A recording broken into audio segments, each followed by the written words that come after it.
Tuhan, yaitu kufur, syirik, murtad dan juga nifak. Kata beliau, ketahuilah wahai kaum muslimin, wahai hamba Allah, bahwasanya siapapun yang mati dalam keadaan kafir, musyrik atau murtad. Di sini musyrik tentu berbuat syirik besar ya. Seperti dia muslim tapi dia juga menyembelih untuk kuburan, menyembelih untuk laut dan seterusnya. Jadi dia mempartnerkan ibadah sembelihannya antara Allah sama makhluk, gitu kan. Atau murtad meninggalkan Nabi Islam, maka seluruh amal baiknya seperti sedekah, silaturahim, serta menjaga hak tetangga dan sebagainya menjadi tidak sah. Karena syarat sah ibadah seseorang adalah mengetahui untuk siapa ia beribadah. Sedangkan orang kafir tidak demikian, maka amalannya pun batal atau tidak diterima. Allah berfirman tentang masalah itu dalam surah Al-Baqarah ayat 217.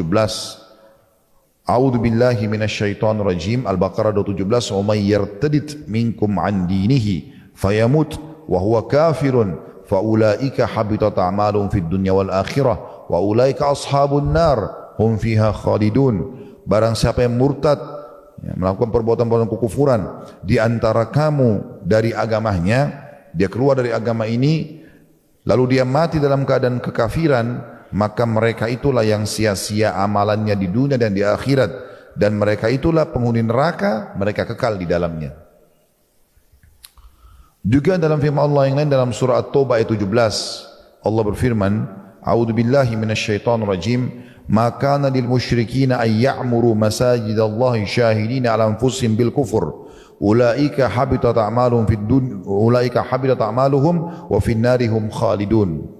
Tidaklah pantas orang-orang musyrik, maksudnya orang-orang musyrik Mekah ya, tapi ini berlaku kepada semua orang musyrik.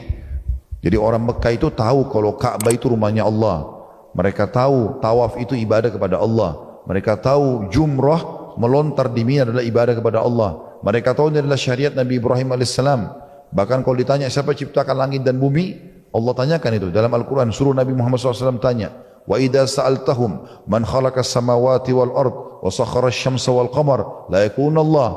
Kalau engkau tanya kepada mereka, hai Muhammad, siapa yang ciptakan langit dan bumi, siapa yang mengatur matahari dan bulan, mereka akan mengatakan Allah. Lalu ditanya, Allah SWT suruh lagi Nabi Muhammad SAW tanya mereka, lalu mereka, kenapa mereka sembah-sembah berhala itu? Sementara mereka tahu Ka'bah rumahnya Allah, kenapa masih mengikut sertakan patung dalam ibadah mereka? Maka mereka menjawab, ma na'buduhum illa liyuqarribuna ila Allahi zulfa. Kami enggak sembah berhala-berhala ini kecuali untuk mendekatkan diri kami kepada Allah. Jadi perantara kepada Allah tapi benda mati.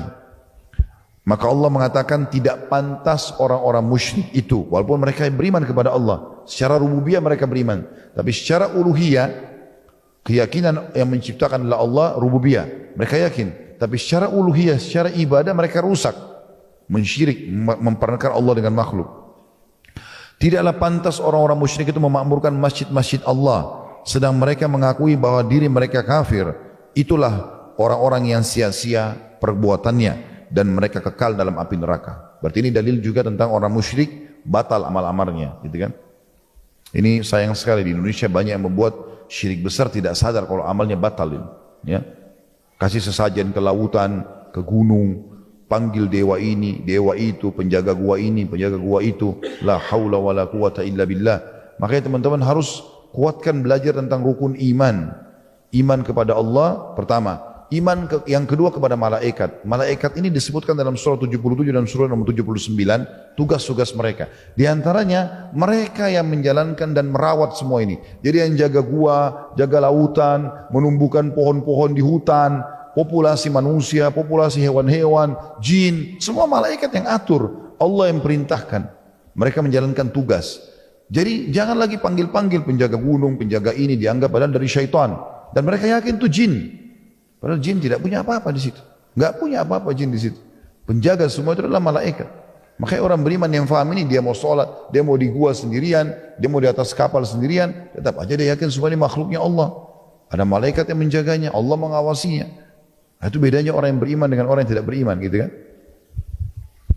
Juga dalam firman Allah surah Al-A'raf ayat 147 Allah berfirman, A'udzu billahi minasyaitonir rajim. Walladzina kadzdzabu biayatina wa liqa'il akhirati habitat a'maluhum hal yujzauna illa ma kanu ya'malun. Dan orang-orang yang mendustakan ayat-ayat kami dan mendustakan akan menemui akhirat, sia-sialah perbuatan amal mereka. Ini biasanya orang-orang munafik ya, sifatnya mereka begitu. Setiap Nabi SAW sampaikan sesuatu, masa sih? Kalau nggak masuk akal mereka nggak diterima, gitu kan? Nggak terima. Maka mereka sia-sia amal perbuatannya. Mereka tidak diberi balasan selain dari apa yang telah mereka kerjakan. Dan ini Nabi SAW tanamkan sekali kepada para sahabat ini. Jadi pernah ada satu orang Badui, ini pernah saya sampaikan di tablik akbar kita juga di Makassar, tapi saya ingatkan kembali. Satu orang Badui, dia pengembala domba. Dia lagi di padang pasir, bawa gembala domba, rupanya ada serigala satu mengambil domba dia, satu ekor. Dombanya ditarik, digigit ditarik. Karena dombanya lebih besar daripada serigala, jadi lambat larinya serigala itu. Maka dikejar oleh pemilik domba ini. Sambil digebukin serigala itu, lalu serigala itu lepas. Uniknya serigala itu berbicara pakai bahasa manusia. Dia mengatakan, kenapa kau ambil rezeki yang sudah Allah tentukan kepadaku? Kata orang Badui itu, serigala berbicara bahasa manusia. Kata serigala tersebut, ini kejadian nyata, riwayat sahih. Ya, kata serigala itu, kenapa kau heran? Sementara kau tidak heran, di Madinah ada seorang utusan Allah yang tidak diimani. Serigala bicara itu.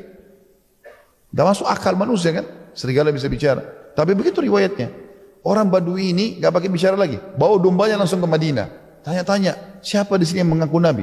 Mereka jelaskan ada satu orang namanya Muhammad SAW. Dia datang ke masjid lalu mengatakan, ya Rasulullah, saya mau beriman. Syahadat, setelah syahadat dia mengatakan, ya Rasulullah, saya beriman ini begini ceritanya. Waktu diceritakan di masjid, orang semua diam. Senyap, gak ada yang tanggapin. Karena memang serigala bicara pakai bahasa manusia. Apa kata Nabi SAW? Menanamkan masalah keyakinan kepada Allah. Nabi SAW mengatakan, ketahuilah, aku, Abu Bakar sama Umar percaya itu. Kalau kalian tidak percaya itu, maka aku, Abu Bakar sama Umar percaya. Maksudnya, kenapa kalian tidak percaya? Apa yang sulit? Allah bisa membuat segalanya berbicara. Gitu kan? Bukan cuma itu, pada hari kiamat nanti anggota tubuh kita akan berbicara. Orang beriman yakin dengan itu. Makanya hati-hati dalam berbuat dosa. Karena tangannya akan jadi saksi, mulutnya, matanya, segala macam. Ya semoga Allah maafkan kalau kita pernah berbuat kesalahan-kesalahan masa lalu. Tapi tujuan kita belajar begini teman-teman, untuk mengingatkan diri kita dan memperbaiki ke depan. Kita bukan sedang menghardik masa lalu kita. Tapi kita sedang belajar, oh ternyata begini, perbaiki ke depan. Baik orang yang belum tahu sebelumnya atau orang sudah tahu lalu kemudian dia lalai, sekarang dia mau bertobat. Itu tujuan majelis ilmu. Supaya kita berubah menjadi lebih baik setelah itu. Juga diangkat dalil yang selanjutnya adalah surah Al-Maidah ayat 5. A'udzu billahi minasyaitonir rajim. Wa may yakfur bil imani faqad habita 'amaluhu wa huwa fil akhirati minal khasirin. Dan barang siapa yang kafir sesudah beriman, tidak menerima hukum-hukum Islam, maka hapuslah amalannya dan ia di akhirat termasuk orang-orang yang merugi. Jadi ini teman-teman, dalil ini kalau kita kembali ke Al-Maidah ayat 5, kalau kita ini kan akhir ayat. Awal-awal ayat itu Allah menceritakan tentang bolehnya laki-laki muslim menikah dengan wanita ahli kitab. Perempuan Nasraniya atau Yahudiyah boleh dinikahi. Hukum Allah begitu. Boleh juga memakan sembelihan ahli kitab. Makanan mereka yang dasarnya bukan makanan haram dalam Islam. Misalnya Nasrani jual makanan ayam, ya. Yahudi jual makanan kambing misalnya. Kita boleh makan, baca bismillah kita boleh makan. Begitu firman Allah. Masuk akal kita atau tidak kita terima. Karena penutupan ayat Allah bilang begitu. Siapa yang kufur kepada hukum-hukum ini, maka hancur semua amalnya. Kenapa tidak yakin? Akal syariat ini bukan dengan akal kita teman-teman. Bukan karena kita suka atau tidak suka, tapi memang kita harus tundukkan seluruh pikiran kita, hati kita dan anggota tubuh kita kepada hukum Allah Subhanahu wa taala. Masuk akal atau tidak masuk akal? Gitu kan? Kemudian juga Allah berfirman dalam surah Muhammad ayat 34, A'udzu billahi minasyaitonir rajim. Innal ladzina kafaru wa saddu an sabilillahi tsumma matu wa hum kuffarun falan yaghfirallahu lahum. Sesungguhnya orang-orang yang kafir dan menghalangi manusia dari jalan Allah, kemudian mereka mati dalam keadaan kafir, maka sekali-kali Allah tidak akan memberi ampunan kepada mereka. Ayah saya meninggal dalam keadaan kafir, Ustaz, bisa saya doakan enggak? Enggak bisa. Udah enggak bisa. Kalau meninggal udah enggak bisa. Memang begitu hukumnya. Sering ada yang tanya gitu. Saya Katolik, Ustaz. Kemudian saya sekarang masuk Islam. Ayah saya sudah meninggal. Saya doakan boleh enggak? Enggak bisa memang kalau sudah meninggal. Allah bilang, kalau meninggal dalam keadaan kafir, kemudian mereka mati dalam keadaan kafir, maka sekali-kali Allah tidak akan memberi ampunan pada mereka. Biar kita mohon ampun 1 juta kali, tak bisa. Selama hidup, ya, doakan supaya dapat hidayah, kita berbakti segala macam. Tapi kalau sudah mati, nggak bisa. Makanya, ini dijadikan sebagai sebuah prinsip. Selama masih ada kerabat kita belum masuk Islam, doakan, usahakan sampai dakwah padanya. Tidak usah pikirkan bagaimana dia menerimanya. Tugas kita menyampaikan. Ma'alaika indal balagh. Kenapa enggak masuk Islam? Tanya. Saya kalau ketemu orang non muslim, saya tanya, kenapa enggak masuk Islam? Apa kendalanya? Nanti dia jelaskan apa, saya coba jelaskan. Dia masuk Islam, dia tidak masuk Islam, tidak masalah. Ada yang syahadat, ada yang juga tidak. Gitu kan? Ada orang yang sudah saya WA-kan, karena kebetulan dia dokter mengobati anak saya berharap dapat hidayah. Karena saya lihat orang ini ikhlas sekali dalam beramal. Ini kalau muslim, saya tahu secara teori ini orang pahalanya besar sekali. Tapi saya yang dalam keadaan kufur.